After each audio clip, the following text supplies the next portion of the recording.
ঘোষণা দেওয়ার 1 সেকেন্ডের মধ্যে ভারত এবং আমেরিকা বাংলাদেশকে বয়কট করবে অর্থনৈতিকভাবে।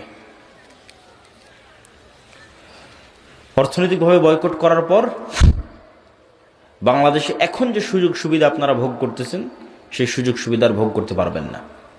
এই বিদ্যুৎ আর থাকবে না, থাকবে অনেক অল্প, হয়তো 20%, যতদিন না পূর্ণাঙ্গ উৎপাদন না করা হয়েছে।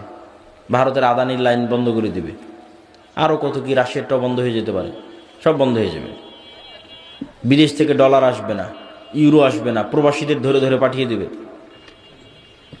অনেক কিছু। গার্মেন্টসে ক্রয় আদেশ বাতিল হয়ে যাবে।